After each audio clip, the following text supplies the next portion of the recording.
Stephen A. Smith, First Take, Big Perk, all together, came on today and gave huge compliments towards Caitlin Clark, huge praise, and not only there, they were on Twitter as well, giving love to Caitlin Clark, and people seem to not. At Thanksgiving dinner, Stephen A. Smith just blew up like your uncle, except this time it wasn't over LeBron or the Cowboys. Rather, it was about Caitlin Clark potentially winning MVP as a rookie. Yes, Stephen A. made the most outrageous and amusing argument ever. He went all Shakespeare meets ESPN, screaming and raving and possibly perspiring through his suit. If Caitlin isn't your MVP yet, Stephen A. might just holler you into agreement.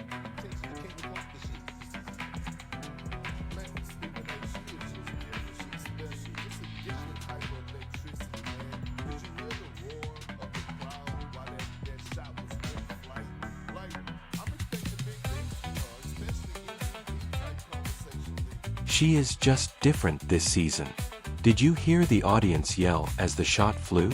I'm expecting huge things from her, especially MVP. She's amazing, just a different kind of electricity dude. Stephen A. Smith is loud, passionate, and sensitive to stillness, but when he suddenly launches into a monologue, it's more of an audio earthquake than a discussion, and this time, the epicenter of the earthquake is yes, Caitlin Clark, the WNBA's newest walking bucket logo sniper and occasional ego destroyer, has succeeded in getting Mr. Volume 100 to burst into verbal fireworks, revealing why she may be this season's MVP.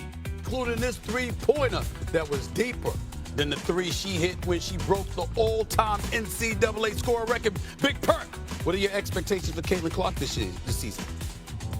Man, Stephen A., she is just different. She's special. Just a different type of electricity, man. Did you hear the roar of the crowd while that shot was in flight? Like, I'm expecting big things from her, especially MVP type conversation things. Like, I think she's ready. She know it's her second year. She know what type of physicality it's gonna take. Look like she's always in great shape, never afraid of the moment. Again, we're talking about Caitlin Clark here. The spotlight been on her for years. She's not gonna shy away from it. I expect her to be in the MVP conversation. Well, let's remember this. Last year, in her rookie campaign, it was immediately after she had gone to the national championship game in the NCAA tournament, and then less than 2 months later, she's got a WNBA season where she started and played all 40 games, finished as a unanimous Rookie of the Year, all WNBA first team, finished 4th in league MVP voting, and then I'm looking at the regular season. Let's face it, Stephen A. is not just a talker. This man performs. Instead of sitting down to talk basketball, he takes the table hostage, yells rhetorical questions at the furniture, and throws logic around like confetti. You knew it was only a matter of time until Smith launched into a full-scale theatrical production about Caitlin Clark when she joined the WNBA and began casually pulling up from the zip code next door. And boy did he deliver in a glorious caffeinated explosion of syllables, finger jabs, and dubious analogies. What we all previously understood but were afraid to express out was revealed by Stephen A. It is possible that Caitlin Clark is the type of girl MVP who makes front offices regret every draft pick they have made in the past and makes seasoned defenders re-evaluate their life decisions.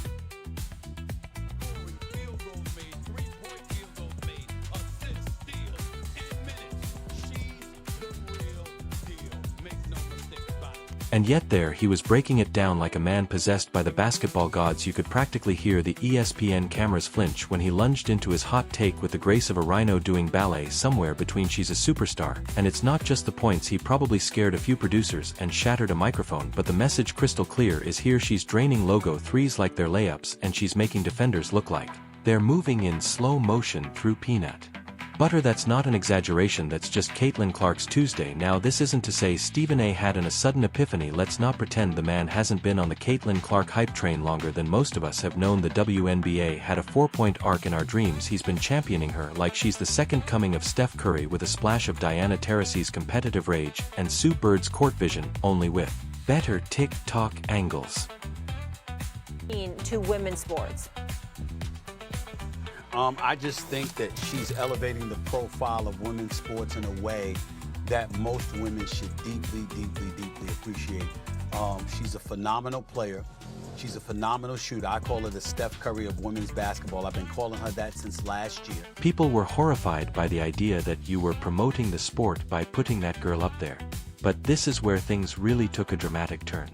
Smith didn't merely mention in passing that Caitlin Clark might win MVP. No, he made it very evident that she should be the MVP at this moment. He asked why we should even bother with the standard MVP discussion when a legitimate superstar is treating professional athletes in this manner. It wasn't just a suggestion, rather, it was a bold declaration that reverberated over the airwaves with the authority you'd expect from someone who has watched every sport in history and understands what greatness looks like.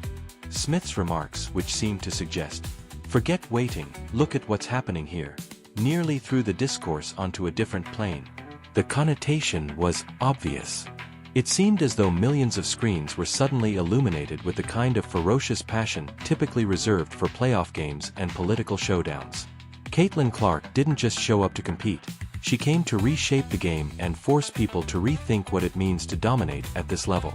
Suddenly, the MVP debate wasn't just an abstract, debatable idea for sports nerds, it became a full-blown televised manifesto. The sport. You put that girl up in there, and people were appalled at that notion. But that was Stephen the A., subject. Here's where things really took a turn for the dramatic. Smith didn't just casually toss out the idea that Caitlin Clark could be MVP. No, he made it crystal clear that she should be MVP, right now. Why stop at MVP? Sincerely, that may be understating it. Let's pause to fully comprehend the utter ridiculousness that is. Not only is Caitlin Clark's rookie season off to a great start, but it's also a statistical fever dream, with data experts pacing back and forth in a corner, mumbling about true shooting percentages and efficiency ratings. She's snatching rebounds like she's holding magnets, throwing out assists with the dexterity of a surgeon, and scoring scores like she's cultivating VC in a video game. Not to mention that she has damaged ankles. Because of her crossover, so many defenders now have lifetime appointments with physical therapists. She's acting disrespectfully, coming up from the parking lot like it's her inheritance, and playing the game like she has cheat codes enabled. Her poise under duress makes you believe that she was created in a top-secret government facility that aims to produce the ideal basketball player. Steph Curry, Diana Taurasi, and the Heartless Murderer, the type of rookie campaign that rewrites the rules and raises expectations, is what we're seeing. What's crazy is you had Monica McNutt, Andrea, Shanae, all on the panel right before the game, and they had a graphic, an interesting graphic that popped up, showing that Caitlin Clark had the best odds to win the MVP this year. Not only is Caitlin Clark a rising star, but she's the kind of force that makes you wonder if the WNBA secretly decided to introduce a generational cheat code into the league to shake things up. She's redefining what a rookie should look like.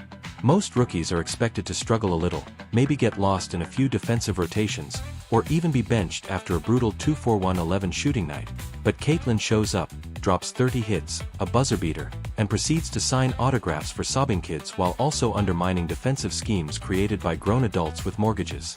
When Stephen A. saw this, he exploded as Stephen A. always does. But let's not overlook the true greatness of the moment. It wasn't just that he was complimenting her. It was the way he did it with the vigor of a guy attempting to win a debate at the same time. Prepare a Thanksgiving meal and lead a gospel choir at a volume that is roughly 3 octaves above normal. At one point, you may think he was going to levitate. So let's start with our 2025 WNBA MVP, and that has to go to the one and only Caitlin Clark. You can say I'm glazing, you can say I'm hyping her up too much, but I truly think that this second year for Caitlin Clark is going to be like nothing we have ever seen. Afterward, the parallels were unavoidable because, let's be honest, Stephen A. Smith can't go 5 minutes without bringing up some legendary name as if it were a reflex and he couldn't control magic. Johnson, Larry Bird. Michael Jordan, the sacred trinity of basketball illusions. Stephen, you could practically hear him mentally counting the stars as he reeled off the names of basketball legends from every era as he sped through them like a speeder going through NBA 2K My Team's cards in an attempt to get the ideal lineup. But here's the thing, Caitlin Clark didn't require any of that. She wasn't trying to follow in someone else's footsteps or mold. She wasn't trying to live up to some mythical standard. she's not the next anybody, no, she's the first. Caitlin Clark, and that's more than enough. She's rewriting the game for herself and forging her own path 1-3 nut at a time. While the analogies are great, they don't tell her story. Instead, she's writing her own, which is, to be honest, far more fascinating. You got a girl here who's box office in Caitlin Clark. She is box office. We can lament it all we want to, but the fact of the matter is, Caitlin Clark is box office. And we got to get that out the way. And I'll get into all of that a little bit more in just a second, because it's very, very important that we point this out. She fills seats.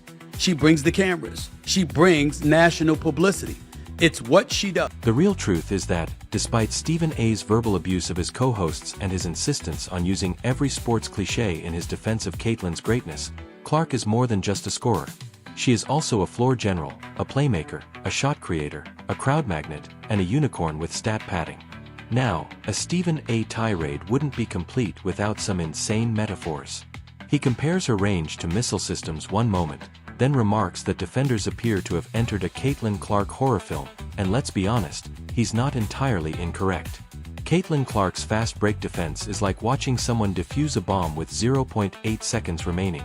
She blinks everywhere and nowhere and is 3 moves ahead of you by the time defenders realize she has the ball.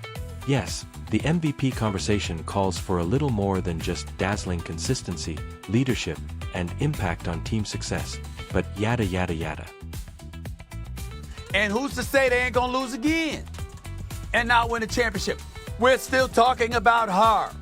Remember, when Bird and Magic, as phenomenal as they were, the champions that they were, there came a point where, despite the greatness of them as individuals and the greatness of their teams collectively with the Hall of Famers they were playing with, we were still talking about Jordan. Before he won the title, Tim, am I lying? Wendy, am I lying? We were talking about him. When's his time? Because we were clamoring for it. And I'm telling you, that's what people, when it comes to women's basketball, are going to be doing with Caitlin Clark especially. However, Triple highlighted the fact that Caitlin had checked those items. She's not just a player, she's an economy, and let's not forget about ticket sales. Her team wins more when her opponents create game strategies centered around halting her networks. The WNBA hasn't experienced this level of excitement since Lisa Leslie's slow-motion dunking, and people believed that was the pinnacle of her success. Of course, the skeptics emerge from the woodwork like cockroaches at the sight of success, but Caitlin Clark is a rookie, so they complain that she hasn't earned it yet while clutching their autographed bobbleheads from 1998. Stephen A responded with the verbal equivalent of a napalm strike. MVPs aren't about age, they're about impact, and Caitlin Clark